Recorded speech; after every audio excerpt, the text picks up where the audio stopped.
You know, it's just occurred to me that I forgot to do my hair. That's pretty sad. Looks fine. Thanks, man. I actually got you a gift. You got me a gift? Yeah, it's on the arm right behind you. Other way.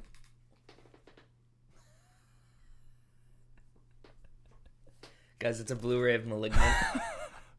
I was so hoping you didn't see it when you came in. I didn't. It's for you, though. It is? Really? Yeah, do you have it? No. Yeah, it's yours. Oh, hell yeah. It's the occasion. My 4K came in.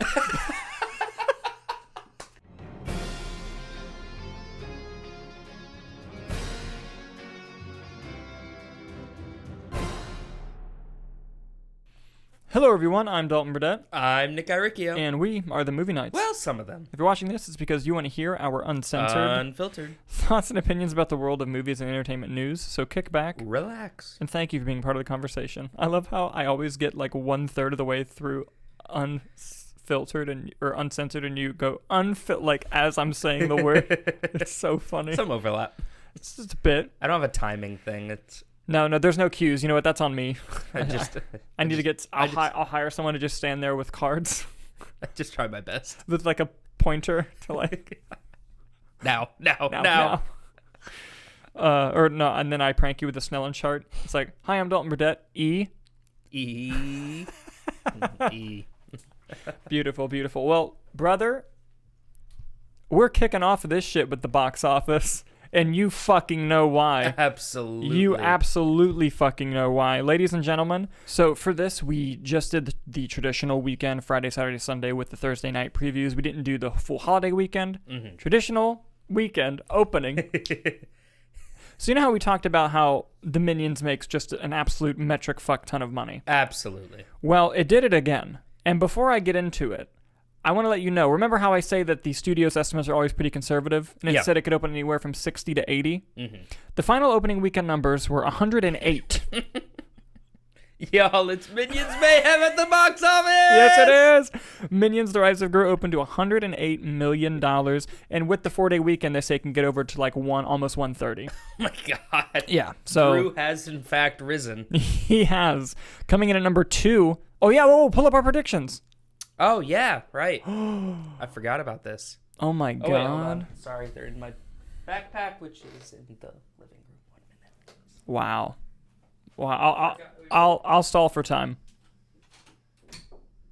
Rather than really stall, the magic of editing, when I clap, he'll be back. So Dalton's predictions, he had number 1 as Minions, number 2 as Elvis, 3 The Black Phone, 4 Top Gun, and 5 Jurassic World. I was wrong. My prediction, which Kyler then in the comments section just said mine are the same as Nick's. Yes. Minions number 1, Elvis number 2, Top Gun number 3, Jurassic World number 4, and Black Phone in 5th. You guys were close. Really? Number 1 was Minions. Number 2, Top fucking Gun. Top Gun took number 2? Went right back up to number 2. Pulling in another $25 million. Mm-hmm. Number 3 was Elvis, only dropping in its second weekend 39%. Elvis did. Wow. Pulling in another $19 million. That's incredibly impressive. That's very impressive. Coming in 4th was Jurassic World Dominion, dropping in 41%. Fucking hold it. We've been underestimating Jurassic World the whole time it's been in the box office. And coming in at number 5 was The Black Phone, for a horror film, only dropping 48%. That's awesome. That's awesome. Made another $12 million. Good for that. So I want to dive into the numbers a little bit here. Yeah. Minions worldwide total is $221 million. Oh my god. Yeah. I don't have the budget on here, but I'm sure it's pretty expensive. But it's making shmoney. I mean, Lightyear was what, $200 million? Yeah. So Rise of Gru. It's making shmoney. Top Gun Maverick's worldwide total has gone to $1.1 billion. It's now at $1,108 million. Fine, yeah. You know the shit. Mm-hmm. It has now made 6.5 times its budget back. Good job, Paramount. Elvis's worldwide total is now $113 million. Good for Elvis. Partly because of that amazing drop that it had from week 1 to week 2. Yeah. Its production budget was 85. It's made 1.3. I think it's on its way to being profitable. Yeah. I think once it hits around 2.5 and on, it should be good. Let's take another look at Jurassic World Dominion that has officially crossed 800 million. It's at $828 million worldwide. Do you think it makes the stretch? Here's the thing. It's not slowing down like we've been expecting it would. Yeah. Now, there's the Thor of it all next week. Yeah. But... Okay, but listen, do you think Minions still beats it? No. I don't think. I do think it will come in second. Yeah. Which we'll get to our predictions in a minute. But next was Jurassic World Dominion. Again, over $800 million worldwide now. And then lastly, let's take a look at the Black Phone, which had a budget of 18 or 19 million, has now worldwide made 76. Oh my God, that's incredible. And that's the great thing about Blumhouse. They don't spend it, so they can make it back easy. It's probably going to end up passing 100 million worldwide in its run, which is very big. Which for which will be movie, right? Should be almost 4 times the budget. So that's insane. Yeah, good for Blumhouse. Very, very good. Yes, and it's a great film. It's a great movie. A very good movie. Go watch it. Yeah. But yeah, all right. So let's do our official predictions for next week. You and Kyler I think you only flipped up Top Gun and Elvis. I think it's the only thing you got wrong. Minions, Elvis, Top Gun, Jurassic, Black Phone. So, yeah, it was mix that. So now this is start a new list here. So this is the weekend of the 8th. Yes. July 8th weekend. All right, would you like to go first? Or would you like me to go first? You go first. I'm curious. First. All right. So I am going to go. I'm going to go Thor. Good choice. I'm going to go Minions. I love that you pretended to think about that. I'm going to go Minions. Mm-hmm.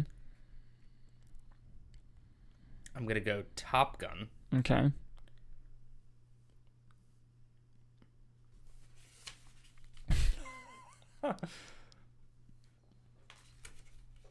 I'm going to go Elvis. Mm-hmm. And I'm going to go Jurassic. Okay. I like your list, and I'm ashamed to admit that Black Phone will probably not be in the top 5 next week. Mm-hmm. Oh, that broke me to kick it off. Yeah, but it's still going to make some money. It only dropped 48%, like I said. Yeah. I'm going to do one switch up from yours. Okay. Because I think Elvis and Top Gun are going to keep flip-flopping. Mm-hmm. So I'm going to go Thor number 1. Good choice. Minions number 2. Good choice. Elvis number 3. Okay. Top Gun number 4. Jurassic number 5. All right.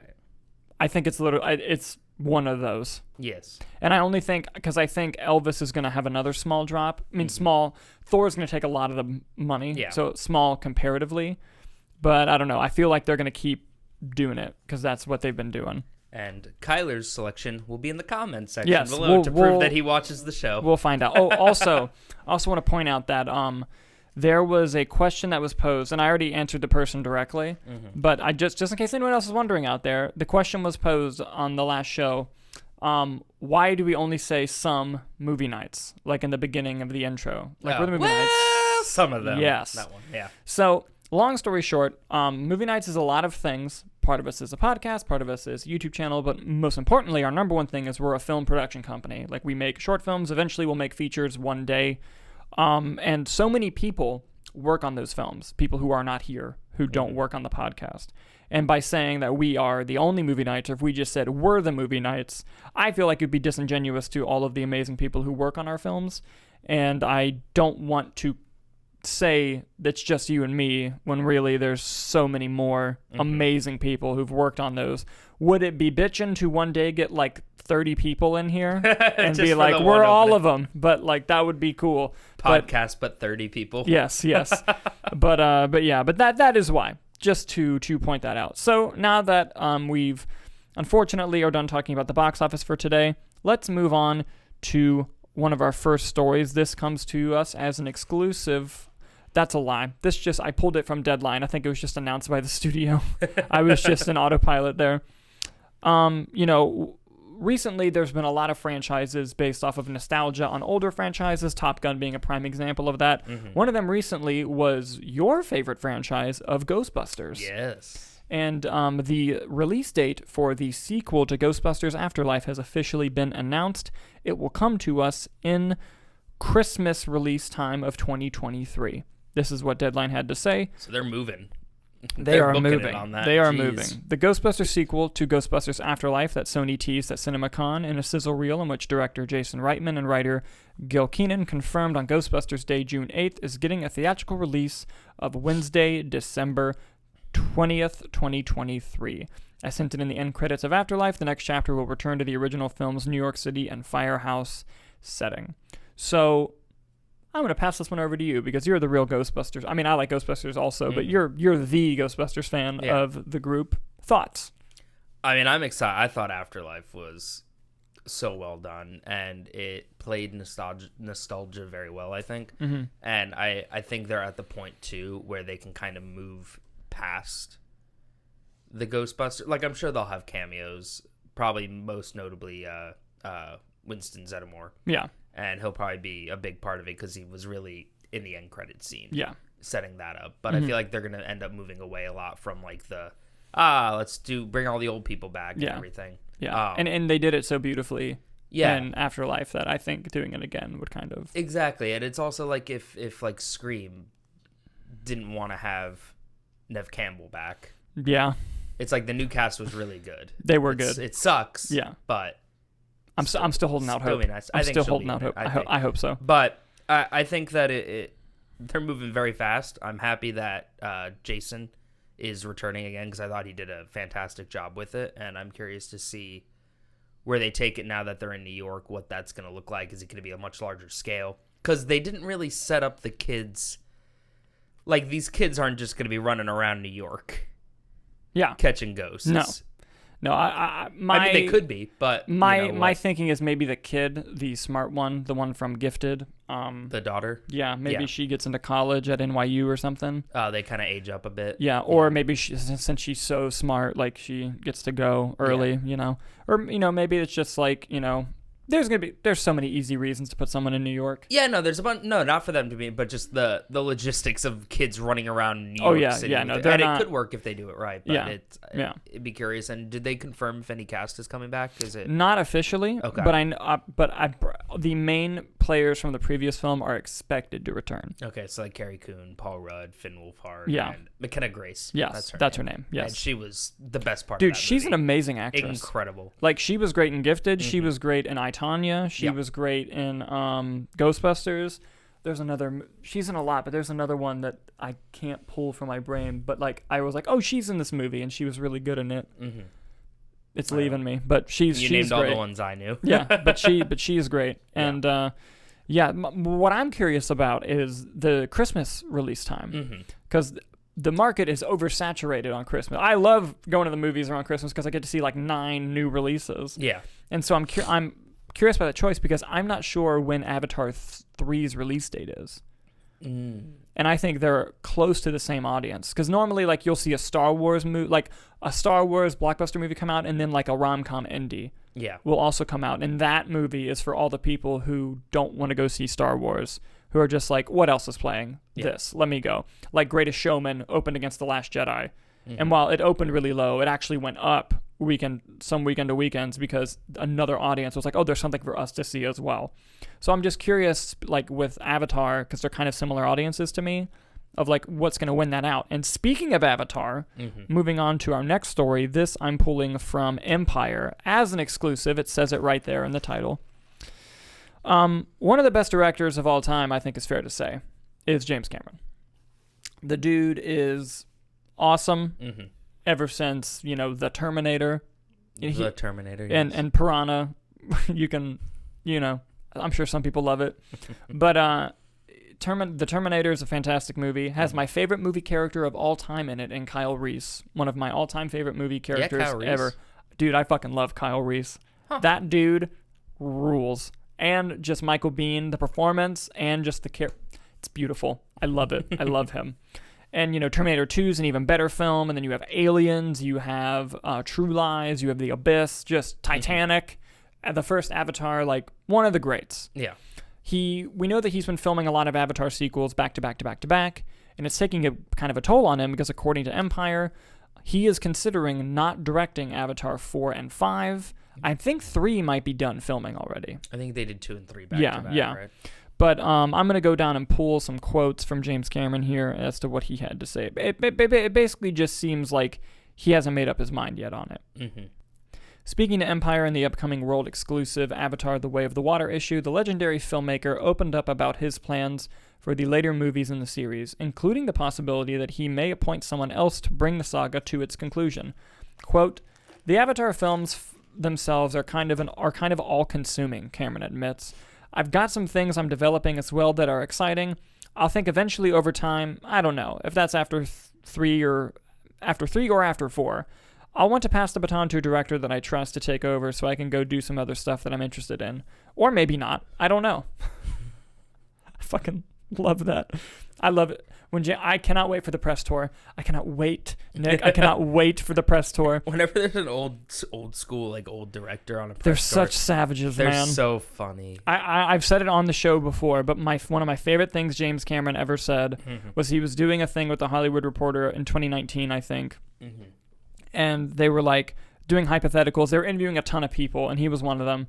And they were like, all right, you get Bob Iger's phone for a day. Who do you call? And he very immediately just went, I don't need Bob Iger's phone. I can call whoever the fuck I want.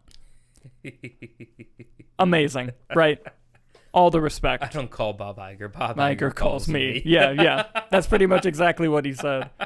And he said some other great stuff too. But I think this is fun pointing out because he says he's working on other stuff. Yeah. Can you fucking release a Blu-ray of True Lies? For the love of God. There's no Blu-ray copy of it. No? Or The Abyss, I'm pretty sure. I don't think I've ever seen True It's Lies. just very good. It's an action comedy with Arnold Schwarzenegger and Jamie Lee Curtis. And Say no more. And guess who has a small... Guess who else? No, you're going to want to hear this. Guess who has a small role as an annoying car salesman who's trying to bang Jamie Lee Curtis? Bill Paxton. Good. And it's an incredible movie. It's so good. It's so good. And please make a Blu-ray of True Lies and The Abyss, and make a 4K of The Terminator 1. Is that up to Cameron? I'm sure he has something to do with it. Fair. Because the fact that there's none, yeah. and make a better 4K to Terminator 2, please. The one that exists, it could be better. But yeah, I'm sure he has other movies he wants to work on. Mm-hmm. Fine, but like if you could just give me those Blu-rays just for personal reasons, that'd be really nice. I'd appreciate it. But yeah, look, I think that, some people, I think that he's also kind of giving himself an out just in case 2 and 3 don't go so well. Mm-hmm.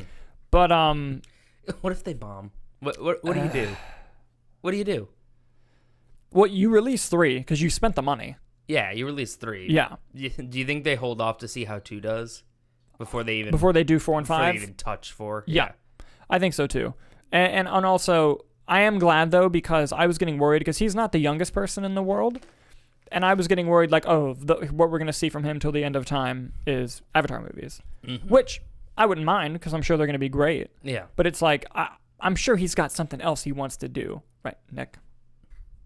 So I understand that The Terminator has rebooted itself and ignored sequels 3 times now. Yeah. But if James Cameron just... and said, I'm doing Terminator 3, and it's going to be Terminator 3, I would take a week off of work just to celebrate the news. And then take another week off when the film comes out. Because let me tell you something. At Universal Orlando, they replaced the Terminator 3D show with the Bourne Stuntacular or whatever. Yeah. And the Bourne Stuntacular, it's a very nice looking show. It's fine. It's not exactly a Stuntacular, but that's an argument for another day. He falls a couple times. God. And the fight scenes are okay. I'm bitter. The reason I'm bitter is because James Cameron directed the Terminator live show, like the clips in the live show. And it's like, we had a little bit of James Cameron's Terminator 3. It was there. And they just got rid of it. I don't think it's available anywhere. Now, you can watch someone, like a blogger on YouTube, go through it. Yeah. If you want to watch it that way. But, like, can we release a Blu-ray or something with the ride shit on it? That would be amazing. You know what? I haven't even looked if it's on my 4K. I hope it is. Just like a stage play of the ride. Or just like the cutscenes. Yeah. Beautiful. But, that's an argument for another time. What are your I've gone on too long about this. What are your thoughts about James Cameron potentially not doing Avatar 4 and 5? Listen, never apologize for going off on rants about Terminator. All right? Thank you. Get that out of the way first. I don't want to hear that negative talk. Thank you. 2, would you say that James Cameron, every director has their own style, right? But certain directors are very like, this is this person's movie. You watch 5 seconds of a Steven Spielberg movie, you're like, that is a Steven Spielberg movie. Do you feel that James Cameron has that look across all his movies? Yes. And if so, then is it this 4 and 5 director's responsibility to make it a James Cameron movie or to make it their own movie? Not particularly. You know what I mean? I think they can make it their own movie as long as it's consistent story-wise. Yeah. With the other ones, And, the reason why you bring on another director is so they can do their thing. That, like, for example, that's why I never understood, like, Kathleen Kennedy with the whole Lord and Miller thing. Like, they hired Lord and Miller, got mad when they were being Lord and Miller, and then fired them. It's like, now granted, there are rumors that they agreed they wouldn't do that. Yeah. But even then, to me, it's like, then why them? Well, see, funny, quick tangent. I was actually talking to Kyler about that yesterday. Really? Yeah, because we went to, his brother was in town. We went to Islands of Adventure. It was pouring rain all day. But we were in line at Velocicoaster, and we cut to, you see the pre-show, whatever, and Kyler just looks at me and goes, hey, look, it's the best Star Wars director. And I went, it's funny that the 2 best Star Wars directors, 2 of the better Star Wars directors are just a father and daughter. And he's like, Ron Howard directed Star Wars? It was like, yeah, he did Solo after they fired Lord and Miller. Yeah. And he went on like the Lego Movie people, because they were doing a Lord and Miller movie. Yeah. And they said no. And he said, really? He go, yeah. I'm like, that's why Taika Waititi's Star Wars movie isn't happening. Probably not. He was like, Taika Waititi's making a Star Wars movie? I said, until they say creative It's differences. like, Kyler, do you watch the show? Until they say creative differences, yes. Yeah, we're 6 months from that announcement. But that would be my only thing is if, like, because, franchises have changed things. Like, directors, look at Thor now, going back to Taika Waititi, that each Thor movie's had a different director except for 3 and now 4, like 3 to 4. 3 and 4, yeah. Captain America 1 and 2, different directors. All 3 Iron Men. No, Favreau did 2, right? And stuff like that works, but it's unique and different to that person. It's unique and different to that person, but when you have a story that is, those movies are set in another universe, or in a giant shared universe where things are ever changing based off the story and everything. But when you have the highest grossing movie of all time and that franchise, it's like, do you need that to be singularly that person's story? Which would be where my hesitancy comes in. And also, this is all if the movies are good. Yeah, right. But that's also, you're thinking like a producer right now. Of like, I'm sure those are the conversations they're having. And, with the Captain America example, they had the same writers. Yeah. And so while the movies felt very different and looked very different, that character felt like it was the same character. And it might have been because of the same writers. And I believe the same writers are doing all of the Avatar films. I believe. But then also the thing is, that means that James Cameron is an executive producer. James Cameron's getting paid on all these. But regardless, that means that man, most likely, because this is one of his babies, his biggest baby, that man's going to be on set every day. Probably. He's going to be on set a good portion, and he's going to be watching everything, not angles being changed without his approval. So it's like, why not just direct it at that point? And this is me assuming that he would be very hands-on, which I think he would be. At the same time, I'm pretty sure he lives on those sets. Yeah. Like, because when I went to Comic-Con in 2019 and I went to the Terminator Dark Fate panel, he zoomed in from the set of Avatar 3.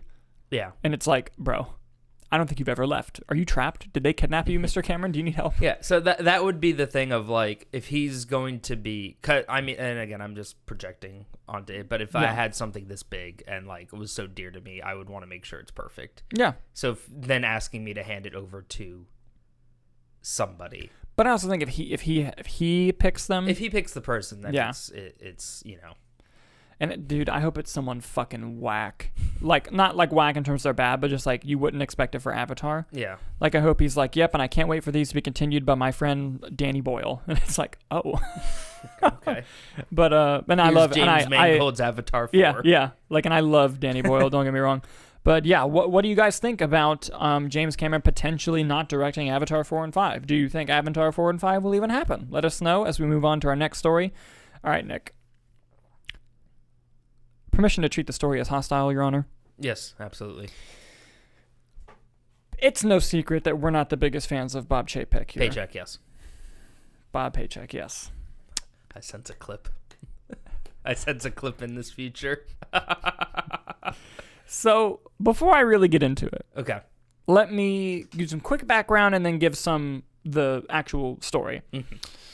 We had been speculating that maybe Bob Chapek might be on his way out, Yes. especially after he fired Peter Rice, which we made a big deal about, saying, like, why on earth did that happen? Mm-hmm. And you have tons of creatives secretly telling outlets, like, we are unhappy with this, like, shit is going down. You can have Kevin Feige starting to reach out on the Marvel side, starting to reach out to bigger name directors because he knows he's not going to have the power to be as in control as he already is. Mm-hmm.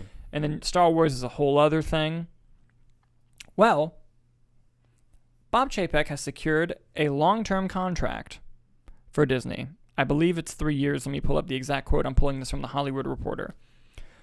The Walt Disney Company is sticking with Bob Chapek, the CEO who took over from the well-liked Bob Iger just a month before the novel coronavirus pandemic disrupted the world, and of course nearly every line of Disney's business, has agreed to a new long-term contract to continue leading the entertainment giant.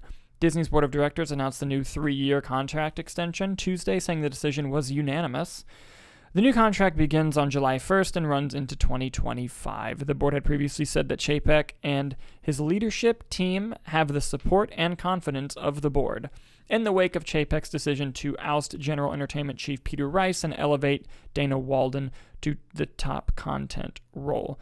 Disney was dealt a tough hand by the pandemic, yet with Bob at the helm, our business from parks to streaming has not only weathered the storm, but emerged in a position of strength, said Susan Arnold, the chairman of the board, in a statement.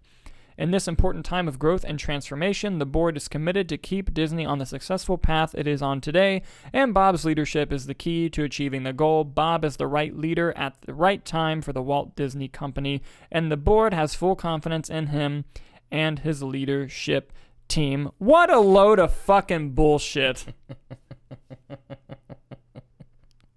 Yeah. Look, I don't know what's going on behind the scenes there, right? Mm-hmm. I don't. Well, the fact that we were 6 months away from him being out and they hadn't renewed it. Like, that's like you signed a 1-year contract and then like a month in they're like, hey, sign a 4-year. Yeah. Like I don't get it. Yeah. And like with him firing Peter Rice and him making all these horrible decisions. Mm-hmm. Now look, what I will give him and what I've always said, the coronavirus shit, right, as being a new CEO, sucks. He walked into a shitstorm. Walked right into it. We can't blame him for that, for like those dropping numbers. Mm-hmm. That, right? We can blame him for raising the prices, not everything for else. Changing the fucking for the parks, the pass system, the Genie, the new thing, like Disney Plus Genie, which Robin Williams didn't want anything involved with Genie. Fucking dumb. And here's the thing: from the movie side, he's putting people in. I say this every time, but I can't emphasize to you how like bad this is. He's implementing people in power, suits who aren't creatives, in charge of creatives, and not listening to their process. And there's literally a division that decides where content goes. Yeah. Sometimes you won't even know what you'll be making it for. I mean, unless it's a really, really big, like Marvel, I'm sure they can decide. But like still, it's just like, that is scary. And, you know, this whole breakdown in leadership and this whole thing that's going on, I'm shocked that the Disney Board of Directors has done this. I'm shocked. Because from everything we've been hearing, they were worried. And like you said, 6 months out, they hadn't renewed his contract yet. Mm-hmm. That is fucking cause for concern. Yeah. And just that not happening and that continuing to be that way, to suddenly just be like, we love him and everything about him through 2025. And it's like... Forget all the public scrutiny. Yeah. And for other stuff that I don't want to get into. But yeah, like, it makes no sense. So either something happened behind the scenes that we don't know about, a new deal, or something that suddenly made people very happy. Or, hey, possibility, I doubt it, possibility, maybe they think, hey, this was a rough patch, let's give him another 3, fresh start, let's see what he does. Things are out of, I mean, we're still in a pandemic, but like, things are significantly better than they were. We're hopefully on the other side of it at this point, yeah. Let's see what he can do now. I'm part of that mind. I get it. And I am curious. And look, if he does something that I really, really like, and I'm like, that's a good call, I will say it on the show. I just haven't been any yet. Yeah, I just have not, to recent memory, have remembered one yet. Yeah. Now, that's all I can say. What are your thoughts on this whole fucking thing? No, I mean, I agree. You know, I guess let's see what he does in other 3. I haven't been a fan of his work yet. As a stockholder, I'm not a fan. That's right, I forgot. Yeah. And I've seen the numbers lately. Yeah. I don't want to say there was a dip when they said that he got renewed, but there was a dip. Oh, yeah, I'm sure there was. So, you know, yeah, that's also probably should have been, you know, red flag number 1. Yeah. But it is what it is at this point. You know what I mean? Yeah.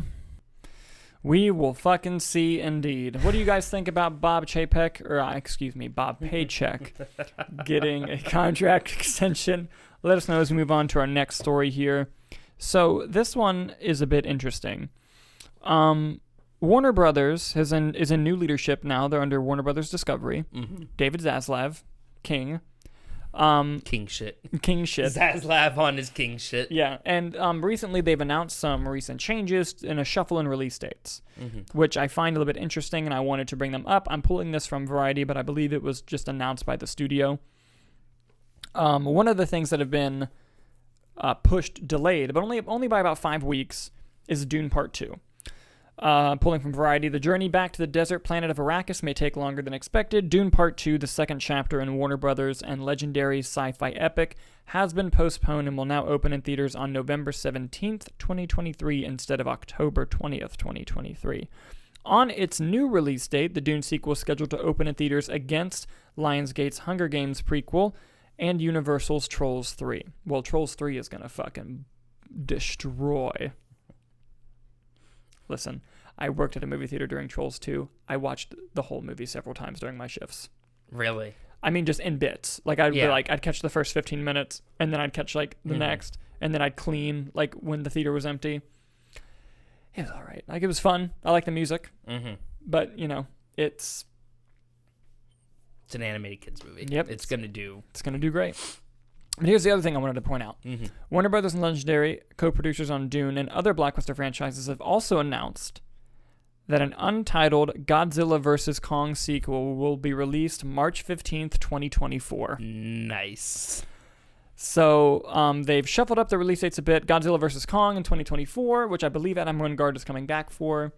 I don't know that for sure, though. And Dune Part 2 being pushed back by 5 weeks. Not too cause for concern on Dune Part 2. That might just be a logistics issue. It might be a more Oscar campaign type deal, or maybe just like, hey, we're looking at the VFX. Might need a couple more weeks to get this done. Yeah. You know, because I believe if they're not shooting now, they start shooting soon. I think they start like today. Oh, great. I think I saw some movies starting filming on, I think it's Dune. Yeah, and I'm curious about Godzilla vs. Kong opening in 2024, because that was like one of the first big hits of the pandemic. Yeah. Was Godzilla vs. Kong. And because I know Apple, on Apple Plus, instead of HBO Max for some reason, they're doing a Godzilla TV show, but it's in this universe. Interesting. Yeah. They sold it, I don't know, it might have been something because Legendary was pissed at Warner Brothers at the time for day and date, and that might have been it. But now they're going back to... Yeah. Okay. So, in this... I just want to get your thoughts on, I don't think Dune being delayed is a bad sign, but I wanted to get your opinion on it, and I want to get your opinion on a new release date for Godzilla vs. Kong, and do you think that putting it back in March will be a good idea like the previous one? Because that's what it was, right? It was March. I forgot what I just read. Yeah, March. It was a March release. Yeah, March 2024. Yeah. And, but not only that, how do you think it might tie into this new TV show on Apple? Okay, hold on. Can you do shorter question? No, kidding. I think Dune moving back 5 weeks is nothing. What's 5 weeks? It's a month. If they had said that it's being delayed to like 2025 or a year or 6 bad. months, 8 months, then it's like, oh, that might be a concern thing. But what's a month? Yeah. Who cares? Yeah. Godzilla vs. I loved that movie personally. It was so much fun. It's fun. Monkey fight lizard. What more do you need? Yeah. A sequel. That's what I need. I didn't know that stuff about that. I didn't know there was a show in development. Cool. I'm sure the studios have worked out whatever they need to work out. If they say it's set in the universe, it's set in the universe. Cool. I'll be there. I'll be there opening night with a big tub of popcorn to watch the monkey fight the lizard again. You bet your ass. I'm curious the reason why they need to fight again. Thought the first one kind of wrapped that up in a pretty neat bow, but... Maybe it's a tag team against another big monster. Oh, God, I hope. Well, the way the first one ended, Kong's now ruler of the underworld thing. Maybe we're going to get an army. Maybe we're just getting army versus army. An army of Kongs? An army of Kongs and an army of lizards. Dude, I'm fucking in. As long as we get another close-up of Godzilla smiling, I'm in. That was the best shot of the movie. It was the best shot of the movie. I loved the actual boxing, like the snap zoom. Yes, it was so great. That's a good movie. Oh, honestly, the cinematography in those It was really good. Dude, they're very even Godzilla 2 had really good cinematography. They're very well-made movies. Yeah, honestly. Yeah. And, okay, I don't love Kong Skull Island, but something that movie doesn't get credit for is how funny it is. The movie's hysterical. It's so fucking funny. That one person's death scene is... Shea Wingham. Is so with funny. the grenades. Yes. Whack. It's so funny. But yeah, what do you guys think about this news of Warner Brothers shuffling around Dune Part 2 and Godzilla vs. Kong Part 2? Let us know as we move on to our next story. So, ever since Disney acquired Fox, some of the first questions being asked in terms of like the Marvel movie world was, Fantastic Four and X-Men. X-Men Fantastic Four, when are we going to get, Yeah. And then not too long after that, the conversation shifted to Wolverine. Mm-hmm. Like Hugh Jackman is he's done. Mm-hmm. Who's going to play Wolverine? Like one of the most popular comic book characters of all time. Probably the most popular X-Men. Yes. People were just always asking the question, like, can you even do it without Hugh Jackman, And we may have gotten a fun little update here about Wolverine. Do tell. Recently, Taron Egerton was in an interview, and he claims to have met with Kevin Feige, hoping for a shot to play Wolverine. I'm going to pull up the quotes. I'm pulling this from THR, but I believe they're pulling it from New York Times. Okay. The actor known for his role as Eggsy in the first two Kingsman films and for playing John in Rocket Man spoke with the New York Times to promote his Apple TV series Blackbird. In an interview published online Friday, the piece mentions that Egerton has met with Marvel Studios brass, including President Kevin Feige, and that he would like to follow Hugh Jackman's footsteps as the next Wolverine. Quoted, Egerton said, "I don't think it would be wrong to say that," as he told the publication with a laugh about interest in the part. I'd be excited, but I'd be apprehensive as well because Hugh is so associated with the role, and I wonder if it'd be very difficult for someone else to do it. The actor went on to say, but hopefully, if it does come around, they'll give me a shot.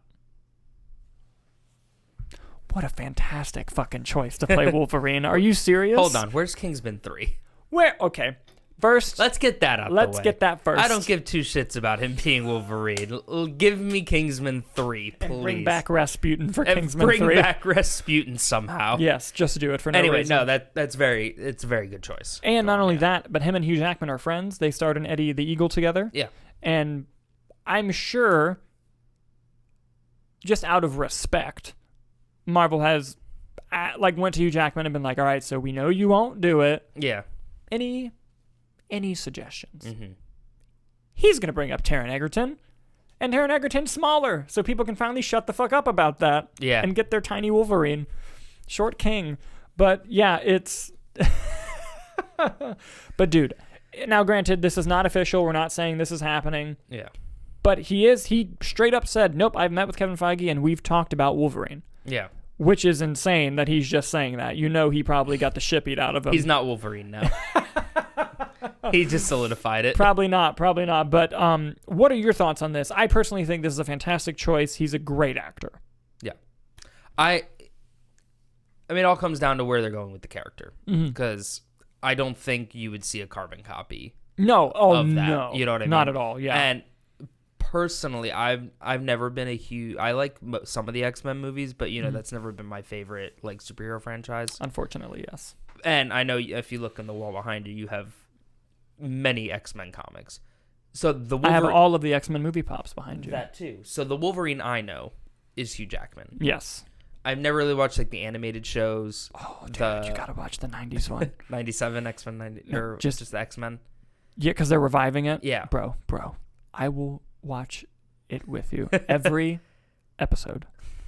So there's that. There's that Wolverine out there. There's the comic Wolverine. So I don't really know Wolverine outside of Hugh Jackman. Yeah. So if you're saying he's a good choice for whatever interpretation they want to go with, and that's true. I'm sure that's valid. Because listen, when I say he's a good choice, I don't have a preconceived notion of the character in my head. Because I know a lot of people, they look at their favorite comics because there's thousands of comics, all of which Wolverine is different. Yeah. And they go, oh, he would make a great choice. And why I always say whenever there's a casting announcement, which by the way still has not happened for this, I just want to clarify before the internet gets mad at me. When someone is cast and people are upset about the casting, I always say the same exact thing. You have not read the script. You don't know what the character is. You have an idea because of the previous history and the, just based off of how he was written in several thousand comic books. Yeah. Unless you're El Muerto. But with that, maybe this person who's being cast that you are saying is not good is perfect in the script that they have and the story they're telling. The reason I'm excited about Taron Egerton is because I just think he's a fantastic actor.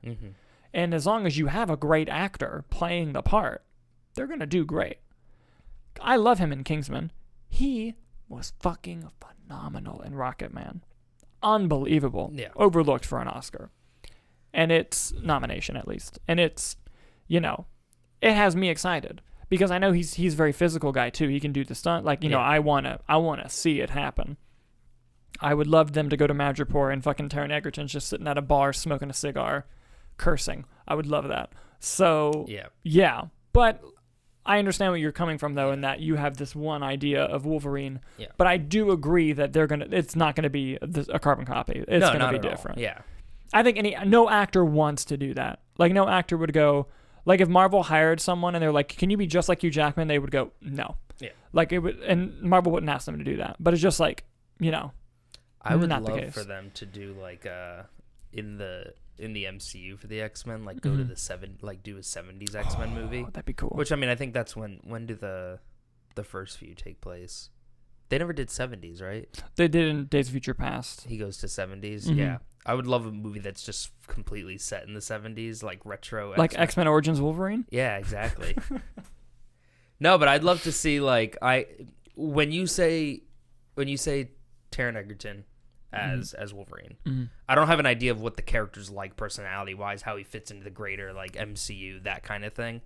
But the first mental image that popped in my head of this character working as Wolverine is full Canadian tuxedo, jeans, and a jean jacket with like, the jean jackets that have like the white like puff, that, the claws, some long hair and mutton chops, and like those like yellow tinted like aviators. Yeah. And I'm like, that. There's the mental image I have. Perfect. Of Taron Egerton. Someone draw that and send it to us, please. Please do. That is immediately, so like, that's where my mind goes. I don't just see, because he's got a bit of a baby face, I think. He's got a very youthful look, even though he's like in his late 30s or early 30s. I don't know how old he is. But I think they did do a good job with him prosthetically in Rocket Man. Like looking older. Oh yeah, absolutely. Yeah. But it's like I see I don't see babyface, just Taron Egerton like, what's up guys? Time to fight with the Avengers. Yeah. But I also think that they want to emphasize like he doesn't age quickly and he's been around for a while, and they probably want like 15 years out of this guy, because Jackman played Wolverine for like 17 years. It would be funny too if it's like the character on Umbrella Academy.